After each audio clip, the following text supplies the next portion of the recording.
এটুকু দেখেই যদি খিরাই বলে ভিডিওটা স্কিপ করে দেন তবে বলবো এই দশকের সব থেকে বড় ভুল করতে চলেছেন। কলকাতা থেকে মাত্র 2.5 ঘন্টা দূরে অবস্থিত এই স্থান যেন ফুলের স্বর্গ। আর আরো ভুল করবেন যদি তার আগে এগুলি না দেখে থাকেন। এই দেখুন, এখানটাতে মাইক বাজছে রীতিমতন, জোরে সাউন্ড হচ্ছে, এই বরাবরও তাই অবস্থা। তুমি দাঁড়াও, ছবি তুলবই, সিঙ্গেল ছবি তুলবই, পাবো অবশ্যই। লোক থামবে এখনই, দাঁড়াও। মনে হচ্ছে থামবে, থামবে না, চলো। দেখুন এখানে কিন্তু জমির মধ্যে এখানটায় বেড়া দেওয়া রয়েছে, তার সত্ত্বেও এই অবস্থা। এই সব কিছু নিয়েই আজকের পর্ব, চলুন তবে শুরু করা যাক।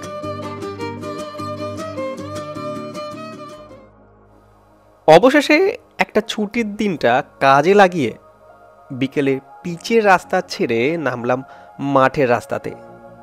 চারিদিক কি সুন্দর রঙিন, কিন্তু তার মাঝে ভু করে ধুলো উড়ে যাচ্ছে সব গাড়ি। এই পর্যন্ত ঠিক ছিল, কিন্তু তারপর যা দেখলাম তার জন্য মোটেও প্রস্তুত ছিলাম না। ভাবছিলাম যে শান্ত একটা নিরিবিলি জায়গাতে যাচ্ছি, কিন্তু তারপর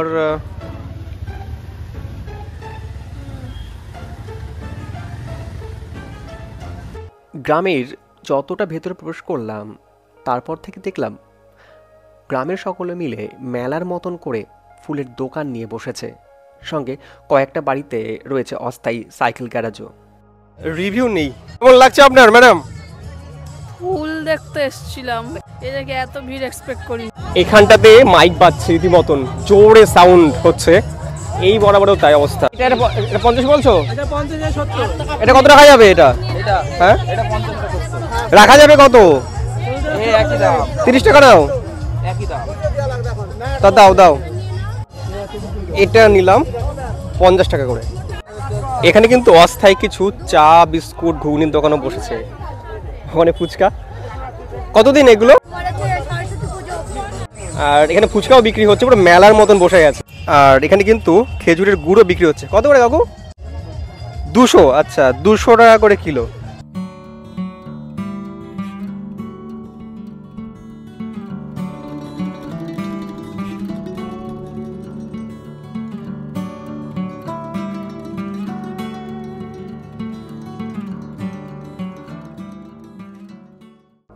আর যাই বলুন, আমরা সকলে ছুটছি, আর সেই ছোটার মাঝে সময় পেলেই ছুটে আসি এমন কোথাও যেখানে এক মুঠো ফুল দিয়ে কেনা যায় অনেকটা খুশি, যা নিয়ে আবারও কয়েকটা দিন আমাদেরকে চলতে সাহায্য করে। এখানে সব রকম জিনিস বিক্রি হচ্ছে। এখানে কুল বিক্রি হচ্ছে। আচ্ছা, কুল না, টমেটো, সরি আমি বড় কুল ভেবেছিলাম। এইখানে কিন্তু একদম পুরো ক্ষেতের পাশেই এখানটায় পুরো মার্কেট বসে গেছে, মানে রেডিমেড তৈরি হচ্ছে, প্লাস এখানে সেলও হচ্ছে। কিন্তু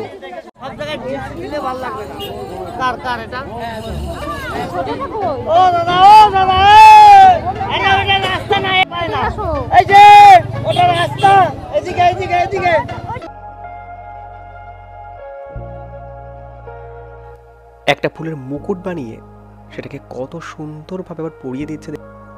এনারা ব্যবসা করছেন তা সত্যি কথা, কিন্তু তার সঙ্গে কত কিছু সহ্য করছে তা তো দেখতেই পেলেন। এবার আমরা এগিয়ে গেলাম মাঠের মধ্যে। তুমি দাঁড়াও, ছবি তুলবই, সিঙ্গেল ছবি তুলবই, পাবো অবশ্যই। লোক থামবে এখনই, দাঁড়াও। মনে হচ্ছে থামবে, থামবে না, চলো। এর পরেও কিন্তু চেষ্টাটা আমি ছাড়িনি।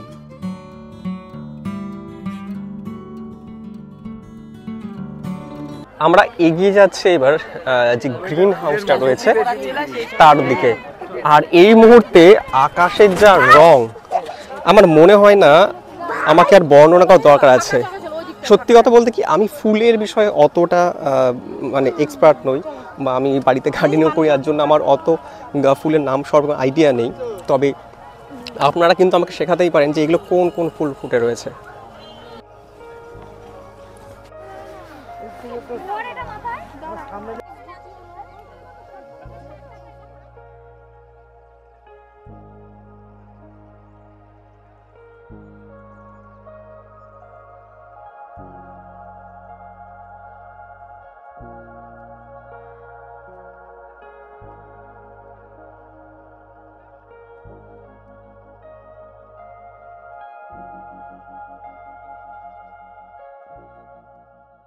দেখুন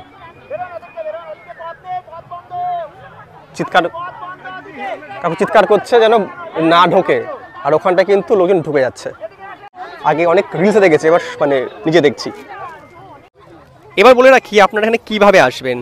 এই স্থানের নাম চাপড়া এবং এটা নদিয়া জেলার রানাঘাটের কাছে অবস্থিত। আপনারা যেখান থেকে আসুন না কেন, ধরুন উত্তরবঙ্গ বা দক্ষিণবঙ্গ বা নদিয়া জেলা, আপনাদেরকে আসতে হবে রানাঘাটে। শিয়ালদার দিক থেকে রানাঘাট লোকাল পেয়ে যাবেন, কৃষ্ণনগর লোকাল পেয়ে যাবেন, গেদে, শান্তিপুর, লালগোলা, যে কোনো ট্রেনে আপনি নেমে যাবেন রানাঘাটে, সব ট্রেন আসে। আর বহরমপুরের দিক থেকে আসতে গেলে আপনাদেরকে আসতে হবে লালগোলা ট্রেন বা মেমো চলে আসবেন, সেটা সবাই জানে লালগোলা দিকে মানুষরা। আর যারা উত্তরবঙ্গ থেকে আসতে যাচ্ছেন তারা কিন্তু ভায়া নৈহাটি হয়েও কিন্তু এই রুটে আসতে পারেন একই মাধ্যমে। রানাঘাটে নামলেন এবং রানাঘাটে নামার পর সেখান থেকে নেমে অটো আসবে না, টোটোতে কিন্তু আপনারা খুব সহজেই 40 টাকা বা 30 টাকা ভাড়াতে কিন্তু চলে আসবেন এবং সময় লাগবে আপনার এই ধরে রাখুন আধ ঘন্টার কাছাকাছি আপনারা পৌঁছে যাবেন এখানটাতে। এবং এখানে কিন্তু কোনো এন্ট্রি ফিজ নেই আসার জন্য, পুরোটাই ফ্রি, কিন্তু এখানে এসে কেনাকাটাটা কিন্তু পেইড। দেখুন এখানে কিন্তু জমির মধ্যে এখানটায় বেড়া দেওয়া রয়েছে, তার সত্ত্বেও এই অবস্থা। চারিদিকে কত ফুল, আর তার মাঝে এই একটা মাত্র ক্লেভার। ঠিক বলেছি কিনা? দেখুন এটা আমি মিস করছিলাম, মানে এতক্ষণে এটা পেলাম যে এখানে যেখানে আসবো আমরা, নতুন একটা জায়গা আবিষ্কার হবে বা ঘুরতে আসবে, সে নোংরা হবে না, সে কি বলা চল, মানে সেটা মিস হয় কখনো? এই হলো তার নমুনা। এবং এটা হচ্ছে আমাদের সভ্যতা। কি করবেন সেটা আপনারা ভালো করে জানেন। চাইলে আরও বেশি বেশি করে ফেলতে পারেন নিজের পরিচয় দেওয়ার জন্য, বা এটাকে বা নিজের ব্যাগে নিয়ে বাড়ি গিয়ে ফেলতে পারেন, বা বাইরে কোথাও এখন আছে সেফ জায়গা সেখানে রাখতে পারেন। আমি এখানে একটা কাকুর সঙ্গে কথা বলছিলাম যে অ্যাকচুয়ালি আমার বাড়ি তো বাতকুল্লা, আমি নদিয়া জেলার ছেলে, এবং বাতকুল্লা মানে হচ্ছে এই স্থান থেকে আমার বাড়ির দূরত্ব ধরে রাখুন এই 15 কিলোমিটার 20 কিলোমিটার ম্যাক্সিমাম, ধরলাম 20 কিলোমিটার। তো এত নাম কিন্তু আমরা ছোটবেলায় শুনিনি ছোটবেলাতে, মানে এত এই যে ব্যাপারটা এটা মানে কবে থেকে হলো। কাকু যেটা বললেন যে এটা শুরু হয়েছে লকডাউনের পরের বছর থেকে। লকডাউনের নামটা সবাই জানে এবং তার পরের বছর থেকে ফলনও শুরু হয় বেশি আকারে, এবং তারপর কিন্তু মানুষ আসতেও শুরু করে এখানটাতে। এই দেখুন এখানে কিন্তু প্রত্যেকটা গাছের উপরে এরকমভাবে লাইট দেওয়া রয়েছে। ফুলের লাইট ছিল, তাহলে এটাই যে লাইট সেট রয়েছে এটাতে নেই। এটা হয়ে গেছে। আচ্ছা আচ্ছা আচ্ছা, এই ডালটা যেমন লাইট দিয়েছি তো, হ্যাঁ হ্যাঁ, এর জন্য কড়ি আসবে না, এই যে এটা কড়ি আসবে না, তাহলে ডালটা বড় হচ্ছে। আচ্ছা এরপর এইটা তোমার লাইট ছেড়ে দেবো কিছুদিন পরে, তখন আস্তে আস্তে বড় হয়ে গেল। এখন যদি আমি লাইটটা না দিতাম তাহলে ছোট গাছে কড়ি চলে আসতো, তাহলে আর ডাল বড় হবে না। এর জন্য লাইট দাও, এই যে ডাল বড় হচ্ছে এর জন্য এটাও লাইট দাও। আচ্ছা, মানে বারবার এটাকে খোলা বড়া করতে হয়? বারবার না, একবার এই যে দিলাম আর লাইট দেবো।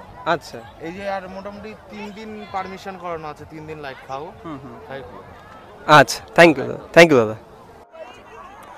এখন কিন্তু একটি চাষি ফুল তুলছে, আর সম্ভবত এটা একটা মানে ঠিকঠাক সময়, কারণ ফুল তোলবার জন্য। যদি ভুল হয়ে অবশ্যই জানাবেন, কারণ এখানে দেখলাম যে একটা দাদাও ফুল তুলছিলেন, আর এখানে কিন্তু এই কাকুটাও ফুল তুলছেন। আর এখানে কিন্তু ফুলের ক্ষেতের মধ্যেই রীতিমতন এখানে একটা পসার বসে গেছে। এটা কিন্তু বেশ সুন্দর লাগছে, মানে ফুলের ক্ষেতে সহজভাবে দেখা যায় না, এটা কিন্তু ফুলের ক্ষেতের মানে মধ্যেই বসে গেছে একদম পুরো। প্রশ্ন আসতে পারে যে এই যে ফুলের সময়টা এটা ঠিক কখন? এটা ধরে রাখুন ডিসেম্বরের প্রথম সপ্তাহ থেকে শুরু হয় এবং এটা ফেব্রুয়ারি শেষ পর্যন্ত, এবং এই সময়টাতে কিন্তু আপনারা এখানে আসতে পারেন। আচ্ছা, আমি একবার জেনে নেব যে ম্যাডামের কেমন লাগলো, ফুলেশ্বরী কেমন লাগলো তোমার, বলো। এমনি ঠিক আছে, কিন্তু এত ভিড়ভাড়টা আমার ভালো লাগে না। অ্যাকচুয়ালি ওর নয়, মানে এইখানটায় যে আমি ছবিতে যা দেখেছিলাম আর এখন যখন এসেছি তার যে আসল যে চেহারাটা সেটা তো দেখতেই পেলেন। এই হলো অবস্থা, এবং আমরা এখানটা এতটা অত্যাচার করছি, মানে সেটা লিমিটলেস। কিনছি, কত টাকা সেল হচ্ছে এটা পরের কথা, অত্যাচারটা আমার মতো হচ্ছে বেশি হচ্ছে। এত কিছুর মাঝেও যে বিষয়গুলি পজিটিভ তা হলো চাপড়া অঞ্চল কিন্তু ফুলের চাষের দিক থেকে বেশ পুরনো, কিন্তু তা মানুষের কাছে এইভাবে পৌঁছেছে মাত্র কয়েক বছর। তাতে যে মানুষগুলি সময়, টাকা বা অন্যান্য কারণে দীঘা, পুরী, দার্জিলিং করতে পারেন না, তারা একদম চায়ের খরচে শীতের একটা দিনে এসে সময় কাটাতেই পারেন। ঠিক তেমনি গ্রামের মানুষরাও ট্যুরিজম বিজনেসের জন্য নতুন একটি মাধ্যম খুঁজে পেয়েছেন। কেউ বা ফুল বিক্রি করে, কেউ বা বাড়িতে গ্যারেজ খুলে বা খাবারের দোকানের মাধ্যমে। সব মিলিয়ে দক্ষিণবঙ্গের এই ফুলের স্বর্গে আপনিও আসতে পারেন। তবে এই স্থানটিকে ভবিষ্যতের দিনেও পর্যটনের জন্য উন্মুক্ত রাখা আপনারও ততটাই নৈতিক কর্তব্য।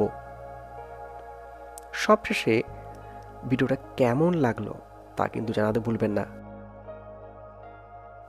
আর যদি ভালো লেগে থাকে তাহলে শেয়ার করে কিন্তু হোয়াটসঅ্যাপ, ফেসবুক, মেসেঞ্জারের মাধ্যমে আরও অনেক মানুষের কাছে পৌঁছতে পারেন।